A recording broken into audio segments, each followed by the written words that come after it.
Now we're going to give you a statement that as you hear it and sort of let it settle in, this is the basis of where your new belief and understanding is going to come from. We're going to speak it clearly and probably loudly if we know Esther when she gets hold of one of these impulses from us. And we're going to repeat it until you all really hear it and understand it. Satisfaction, which is what your inner being feels all the time about you, where you're going, who you are. Satisfaction on steroids. Satisfaction comes from one place and one place only, and that is moving in the direction of who you really are. Moving in the direction of your desire. That's the only place it comes from. So what happens is you live in a world that has tried to motivate you to behavior about things that you don't feel satisfied about. Your parents want you to do what they want you to do, not what would satisfy you. Your employers want you to do what they need you to do, not necessarily what would be satisfying to you in the moment. And so you're having a rebellion inside of yourself because most of you are sort of tired of pushing against your own flow. Does that make sense to you? Think about the difference in the way you feel on a morning that you're waking up to go on vacation or to go fishing or to go do something really fun, and the way you feel when you're waking up to go to work. And it's because the vacation is calling you. And when you point in the direction of that, there's no resistance. And so you're so clever, you're so fun, you're really on point, you remember what you need to bring, you think of clever things, you're working with others, the universe cooperates with you, but it sometimes doesn't feel that way when you're doing something that you really don't want to do. So here's our message to you. Never do anything you don't want to do, because first of all, you're setting a bad example for the rest of the world. You're teaching people that they can control you by whining and complaining and demanding things of you. Demonstrate to yourself that you are someone who wants to be inspired, not motivated. So you got to stop trying to motivate yourself. You don't like it when people try to boss you around. When somebody tells you that you need to do something, you don't want to do it. People who know you know that you're stubborn that way.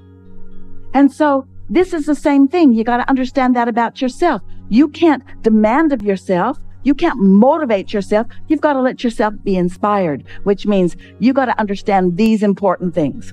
You've got to understand that it's not just you with you, that you have an inner being you that is really this powerful, dominant, strongest part of you.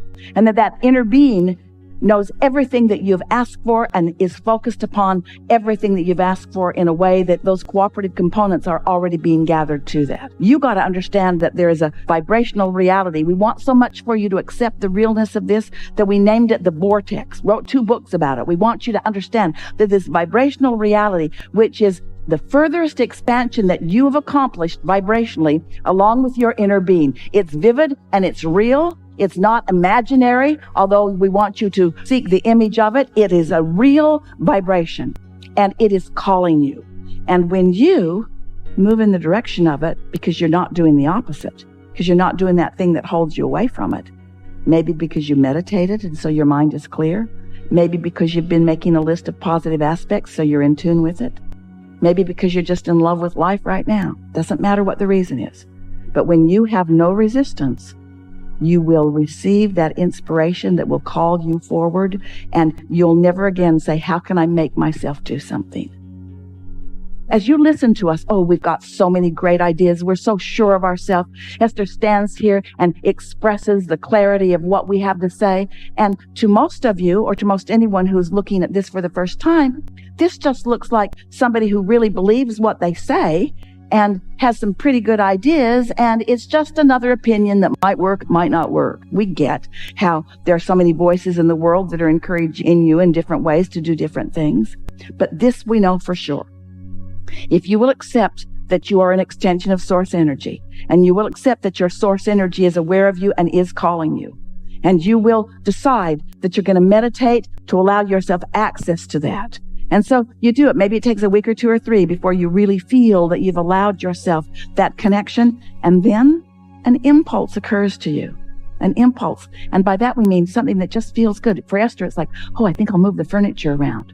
And then she meets all kinds of people that day that were really meaningful to her. Or, oh, I think I'll stop over there and get gas. And then she meets something really significant. These are not blockbuster ideas usually. It's an idea about something that just feels good to you. But if it feels like a good idea, follow it. And then as it unfolds into something, as these thoughts are turning into things, you will have first-hand understanding about what alignment with Source translates into your life, and you will trust your guidance. And then you will begin to say, I'm going to prime the pump by making sure that I'm satisfied as much as I can. And then I'm going to let the law of attraction and my vortex call it. And here's why. Step one is you're in contrast, and life tells you what you don't want and what you do want. So you've launched all these rockets and you've got this magnificent request. Source energy is all over all of that. In other words, your inner being is answering everything that you've asked for. Your inner being is all over it. When you ask, it is given. We're not kidding. Someone should write a book about that.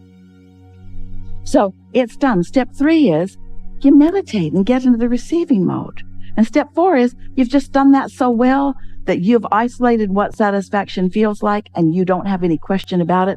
And that's your guiding feeling. I want to feel satisfaction. And so you reach for it and you find it and you hold yourself steadily there. And then step 5 is you're so good at alignment that now you embrace the contrast that puts more in the vortex. You don't feel bad about more contrast because you know it's necessary for the expansion. So you stop second guessing yourself and you move in the direction of what feels good. And you never again try to motivate yourself to do anything. Esther spent a week or two after we began talking about satisfaction in this way, asking herself, what is that feeling of satisfaction that Abraham's talking about? So she started wanting to be aware of it. And then she'd get into her car, beautiful new Cadillac Escalade, and she'd get out onto the highway and sort of just settle into the road and the ride and just feel excellent. She'd just feel like, And she thought, this is what satisfaction is. It's this feeling of adventure and calm and well-being and eagerness. I am so satisfied. I'm so satisfied. She got on an airplane one day and she was in the first class cabin. So she slipped into her seat and she thought, satisfied. And then she sort of settled in and buckled up, and now the plane's in the air, and she reclines her seat and she gets her blanket and her pillow, and she's thinking, I am so satisfied. I'm so satisfied. I'm so comfortable. I'm so satisfied. This is just satisfying. And then a flight attendant came to her just as she was putting her sunglasses on and getting ready to snuggle in for a long winter's nap. And he handed her a bottle of water. And he said, I heated this for you in the microwave. I thought it might make you more comfortable. And Esther thought, this is because I'm so satisfied that the universe is looking for other cooperative components to help me feel even more satisfaction. She'd be in a restaurant, slip into the booth, friends across the table. She'd look at their faces. She'd feel such love for each one of them. And she would think to herself, this is so satisfying.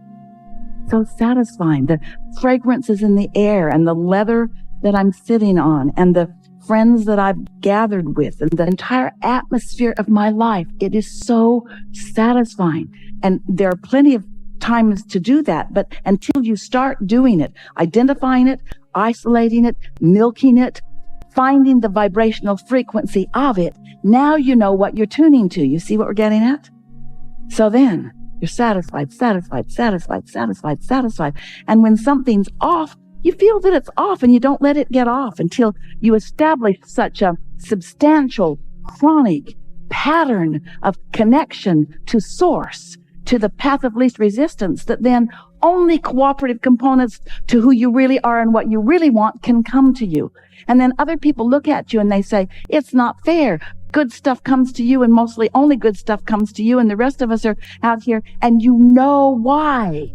It's not some crapshoot. It's not some law of averages. It's not some game of chance or luck. It's not some karmic game where you're being cursed or somebody's doing a voodoo on you. You're in complete control. And what is the control? Right here. Satisfied or not satisfied. Before I push my car down the hill, I come to my senses and I find my alignment. And when that's what you do, next time we see you, you'll say, "Hi, Abraham, I don't do anything I don't want to do, but there's so many things I want to do. Having such a good time."